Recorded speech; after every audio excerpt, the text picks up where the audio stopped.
안녕하세요. 저는 가정사역부를 담당하고 있는 조한나 목사입니다. 이제부터 우리가 가정예배 세미나를 진행하려고 하는데요. 가정예배 세미나를 좀 여러분이 듣기에 편한 용어로 바꾼다면 믿음의 집짓기, 이런 시간이라고 말할 수가 있겠습니다. 저희가 이번 가정예배 세미나를 진행할 때 가정예배 건축하기라는 책 신형섭 교수님께서 쓰신 저자의 책을 바탕으로 우리의 가정예배 세미나를 진행할 것이고요. 그리고 이 신형섭 교수님께 이 책을 이용해서 강의를 할 수 있도록 미리 허락을 받았습니다. 1단계는 가정예배 텃닫기 진행하겠고요. 2단계는 가정예배 기둥 세우기, 3단계는 가정예배 벽돌 쌓기, 4단계는 가정예배 지붕 덮기, 가정예배 드리기로 구성되어 있습니다.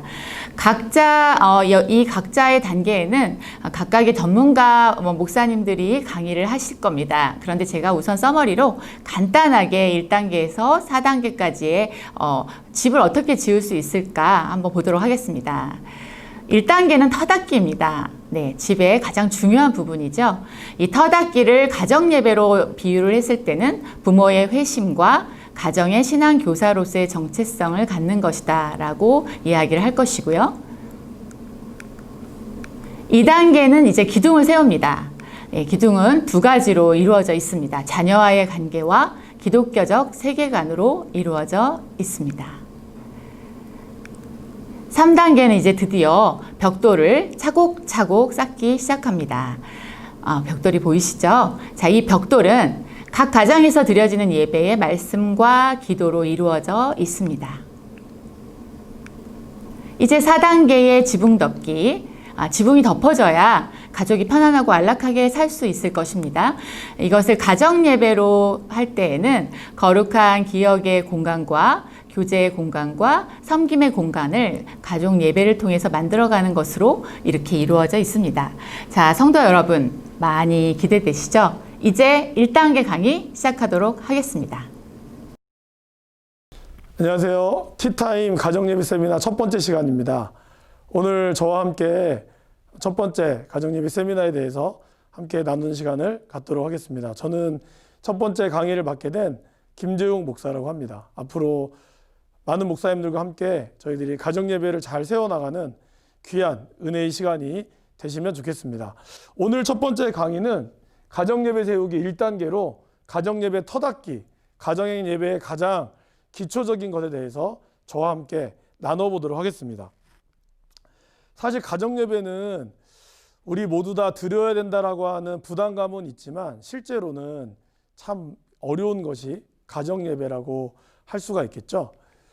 가정예배가 뭘까요? 가정에서 예배드리는 것이 가정예배다라고 사람들이 생각을 합니다. 물론 그 말씀이 틀린 건 아닌데 정확한 개념을 잡고 그리고 가정예배가 중요하려면 우리가 정확한 개념을 잡고 가는 것이 무엇보다 필요합니다. 가정예배는 가장 중요한 핵심은 바로 이 구별에 있습니다. 그렇다면 우리가 무엇을 구별해야 할까요? 하나님의 백성과 그리고 세상 사람과의 구별입니다. 그러니까 가정예배를 드린다는 것은 우리가 하나님의 백성이냐 그리고 세상 사람이냐의 구별에 달려 있다는 것입니다. 그리고 거기서 더 중요한 것은 뭐냐면 결국 이 구별이 어디에서 나와야 할까요? 그것은 바로 우리의 삶의 자리입니다. 그러니까 가정예배는 성전에서 여러분들이 예배드리는 건 예배당에서 드리는 것이 아니라 가정에서 드리는, 어떻게 보면 저와 여러분들이 호흡하는 이 공간, 삶의 자리에서 드리는 예배이기 때문에 그것이 하나님의 사람과 세상 사람과의 구별을 어떻게 이루어 갈 것이냐라고 하는 가식적인 표현이 바로 가정예배라고 할 수가 있습니다.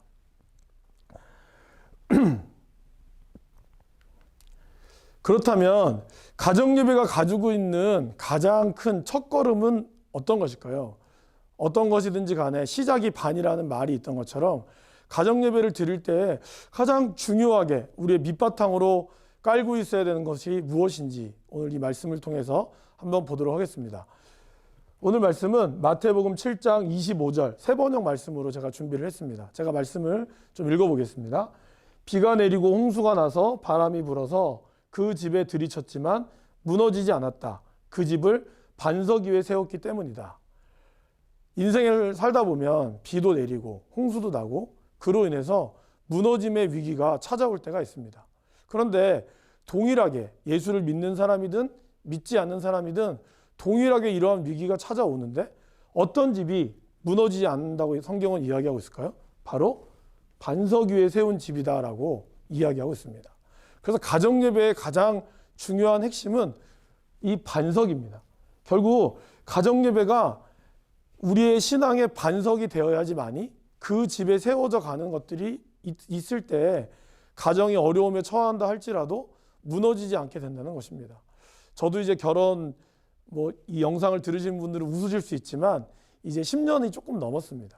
아주 짧다면 짧을 수 있는 결혼 생활인데 그 10년 안에서도 부부끼리 다툼이 없었던 것도 아니고 아이들과의 관계 속에서 힘듦이 없었던 것도 아니었습니다. 그럴 때 저희를 지탱했던 힘은 다른 어떤 것도 아닌 이 가정예배, 우리의 반석이신 가정예배입니다. 저희 집은 월요일, 화요일, 목요일, 토요일 날에 가정예배를 드리고 있습니다. 그래서 월요일 날에는 암송으로 드리는 예배를 하고 있고 화요일은 생명의 삶으로 저희 교회에서는 큐티로, 그리고 목요일은 제가 지금 준비하고 있는 교리문답으로, 그리고 토요일 날은 주일날 우리 교회학교에서 보내주신 말씀과 그리고 주일 목사님이 전해주시는 말씀을 같이 읽어 나가면서 주일을 준비하는 그렇게 가정예배를 드리고 있습니다. 가정예배를 드릴 때 쉽지 않죠. 그러나 그런 가정예배가 있었기에 지금 저희 또 집이 또 하나님 은혜 가운데서 부족하지만 잘 세워져 나가고 있다고 저는 믿습니다. 그러기에 이번 기회에 여러분들이 가정예배를 드리고 싶은데 도대체 왜 가정예배를 드려야 되냐라고 궁금하신 분들은 오늘 이 말씀을 잘 기억해 주셨으면 좋겠습니다. 이제 다음으로 우리가 넘어가 보도록 하겠습니다. 그러면 가장 중요한 건 성경에서 가정예배를 드리고 있느냐, 이게 참 중요하겠죠. 가정예배가 너무 중요한데 우리가 가장 텍스트로 삼고 있는 하나님의 말씀의 사람들은 과연 가정예배를 드리고 있는가, 이거에 대해서 한번 살펴보도록 하겠습니다. 그 전에 성경에서 나오는 가정예배를 우리가 이해하기 위해서는 지금 우리와 같은 그런 가정의 형태가 아니라는 사실을 잘 기억할 필요가 있습니다. 어떻게 보면 지금은 굉장히 개인적이기 때문에 각 가정들마다 개인의 어떤 모습들이 중요하지만 구약이나 신약 시대만 하더라도 공동체가 굉장히 중요했습니다. 그렇기 때문에 한 가정에 이끌어가는 것도, 그러니까 성경에서 나오는 이야기는 개인의 이야기가 아니라 전체 가정의 이야기라는 사실을 우리가 염두에 두시고 갈 필요가 있다는 것입니다. 첫 번째 보시면 노아의 가정예배입니다. 창세기 8장 20절에 보면 노아가 모든 홍수를 끝내고 나서 하나님 앞에 처음으로 제단을 쌓죠. 그때는 성경에는 노아라고 나와 있지만 노아의 모든 가정 8명이 함께 가정예배를 드렸다라고 우리는 이해하셔야 될 것 같습니다. 두 번째는 아브라함의 가정예배죠. 아브라함이 하나님이 말씀하시는 것을 떠나서 각 가정 도착했던 곳마다 오늘 읽었던 이 말씀에 보면 다 제단을 쌓았다라고 얘기하고 있거든요. 그것이 바로 아브라함과 사라가 하나님 앞에 제단을 쌓으며 예배를 드렸다라고 우리는 생각할 수 있습니다. 세 번째는 이삭의 가정예배입니다. 이삭은 우물을 팔고 나서 많은 어려움들이 있었죠. 그러다가 마지막에 그가 우물을 파면서 아무도 그를 함부로 하지 못했죠. 그때 그는 제단을 쌓았는데 이때도 우리는 이삭의 가정예배를 둘 수가 있습니다. 어떻게 보면 성경에서 가장 확실하게 가정에 대해서 말씀을 하고 있는 본문이 바로 오늘의 이 말씀이죠. 이스라엘의 가정예배는 신명기 6장 6절에서 9절 말씀, 저와 여러분들이 다 아시는 말씀이죠. 쉐마, 이스라엘아 들으라 부터 시작했던 이 말씀, 그것이 바로 하나님께서 이들에게 가르쳐줬던 말씀이었다는 것이죠. 거기서부터 이스라엘의 가정예배가 또한 진행되었습니다. 아울러 가나안 땅으로 들어가고 나서 여호수아가 했던 그 결단, 오직 나와 내 집은 여호와만을 섬기겠다. 이 가정의 결단이 또한 가정예배로라고 우리는 볼 수 있습니다. 다윗도 이새의 가정, 이새의 아버지를 둔 가정에서 매년마다 예배를 드렸던 그 가정의 모습이 있었죠. 그 말씀이 오늘 기록되어 있습니다. 또한 욥의 가정도 늘 언제나 하나님 앞에 우리가 범죄한 것이 없는가, 욥이 가정의 대제사장으로서 항상 하나님 앞에 번제를 드리고 속죄제를 드렸던 모습이 나와 있습니다. 초대교회 교인들의 가정예배가 로마서 16장 5절에 나와 있습니다. 바울은 초대교회 교회를 이야기하면서 브루스길라와 아굴라 그러면서 또 하나 표현하고 있습니다. 그의 가정에 있는 가정 내 교회에게 문안하라 라는 표현을 하고 있는 것이 바로 이 말씀입니다. 초대교회 교인들에게 각 가정들은 하나의 교회였고 그리고 그것이 예배가 될 수밖에 없었다는 사실을 우리는 기억해야 합니다.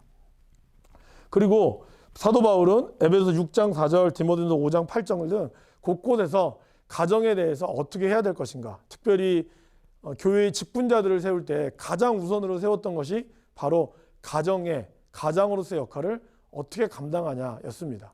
이처럼 성경에서의 가정 예배는 곳곳에서 우리가 찾아볼 수 있음을 알 수 있습니다. 그렇다면 역사에서는 어땠을까요? 종교개혁과 그 이유를 살펴보시면 마틴 루터와 존 칼뱅은 단순히 종교개혁만 했던 것이 아니라 부모의 신앙적 책임을 굉장히 강조했습니다. 아시다시피 마틴 루터는 부부관계가 굉장히 좋았다고 그러죠. 그래서 가정에 대해서, 가정이 어떻게 세워지냐에 대한 굉장한 관심을 가지고 있었습니다. 또한 존 낙스라고 하는 아주 유명한 종교 신학자도 훈육 교범을 만들어서 가정을 어떻게 이끌어갈 것인가에 대해서 우리에게 전해주고 있습니다. 청교도 신앙은 매일 아침과 저녁에 성경 봉독과 기도와 찬송으로 그들의 삶을 나눴다라고 기록되어 있습니다. 그리고 웨스터민스터 신앙고백에는 가정예배 지침서가 나와 있습니다. 그래서 공예배의 가운데 가정예배가 공예배에 들어가고 있음을 웨스터민스터 신앙고백서는 우리에게 말씀하고 있습니다. 한국교회의 초기의 가정예배는 어땠을까요? 한국교회는 초창기에는 아무래도 유교적 문화가 있어서 가정예배가 잘 드려졌을까라고 고민할 수 있는데 성경 잡지 1권 바로 1호의 내용을 보시면 가정예배는 도덕 근본상의 작용이요 그리스도교의 일종의 특색으로 수신제가의 중요한 요소다라고 얘기하고 있습니다. 우리의 몸을 지키고 세워가는데 바로 이 가정예배가 아주 중요함을 이야기하고 있습니다. 이러한 가정예배가 어느 순간에서부터 사라져가고 그리고 주일날 예배를 드리고 모든 예배를 그냥 교회 학교 교사들과 교육자들에게 맡긴다는 것은 굉장히 슬픈 현실입니다. 제가 여기서 말씀하진 않았지만 이 책을 쓴 저자의 가장 첫머리에 보면은 결국 이 교회의 죽음은 뭐 가정예배가 드려지지 않기 때문에 문제가 생긴 것이다라고 이야기하고 있다는 것이죠. 성경과 역사를 통해서 드러난 가정예배 공통점은 뭘까요? 우리가 성경에 나오는 가정예배도 살펴봤고 그 역사에 나오는 가정예배도 아주 간단하게 살펴봤는데 이 예배에 드려지는 두 가지의 공통점이 있습니다. 그러니까 가정예배를 잘 드리기 위해서 꼭 필요한 요소인데요. 첫 번째는 바로 부모의 회심입니다. 그러니까 부모가 하나님 앞에 먼저 내가 죄인임을 고백하지 않으면 가정예배는 아이들을 이렇게 좀 속된 말로 쪼는 수단밖에 안 된다는 것이죠. 또 하나는 가정예배는 나의 정체성을 인식하는 그것이 바로 가정예배라는 것입니다. 첫 번째 부모의 회심의 내용을 좀 살펴보시면 창세기 17장 1절에서 하나님께서는 아브라함에게 자녀를 주기 전에 했던 의식이 있었죠. 그것이 바로 할례였고 그 할례를 앞두고 하나님이 했던 말씀입니다. 너는 내 앞에서 행하여 완전하라. 자녀의 부모로서 서기 위해 가장 중요한 것은 뭘까요? 아이들이 바로 서는 것보다 더 중요한 것은 하나님의 말씀처럼 너는 아브라함은 내 앞에서 행하여 완전하라는 것이죠. 부모가 가장 자녀들에게 본이 되기 위해서는 말을 잘하는 것이 아니라 이런 말 있죠. 교육에 자녀들은 부모의 앞모습을 보며 자라는 것이 아니라 뒷모습을 보며 자란다라는 말이 있습니다. 그 말은 부모가 아무리 하라고 해도 자녀들은 겉에서는 끄덕거릴 수 있지만 결국 부모가 걸어갔던 그 길을 본다는 것이죠. 결국 부모가 하나님 앞에서 먼저 자신이 회심하지 않으면 가정의 예배는 아무것도 처음에는 잘 드려질지 모르지만 나중에는 아이들을 훈육하는 수단으로 변질될 수 있다는 것입니다. 두 번째는 정체성의 인식입니다. 부모는 가정의 신앙 교사입니다.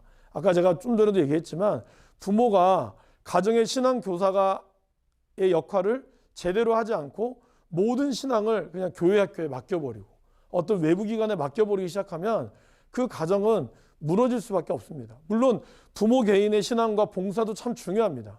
그러나 그 이전에 주일날 봉사하는 것 이전에 월요일부터 토요일까지 부모가 자녀들에게 어떠한 모습을 보여주느냐, 이것이 아이들이 그대로 자라게 된다는 것이죠.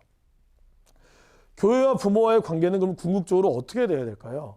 많은 사람들이 교회와 부모와의 관계를 협력자, 그러니까 부모는 교회에 학교에 아이들을 보내고 잘 보내기만 하면 거기서 선생님들이나 교육자들이 알아서 해줄 거야 라고 기대합니다. 물론 전혀 틀린 말을 할 수는 없지만 요즘에 우리가 또 알아야 될 사실은 단순히 서포터의 개념을 넘어서 파트너, 동역자의 개념으로 넘어가야 된다고 얘기를 합니다. 여러분 상식적으로 생각을 해보십시오. 주일날 저희들이 아이를 만날 수 있는 시간이 얼마나 될까요? 길어봐야 2시간입니다.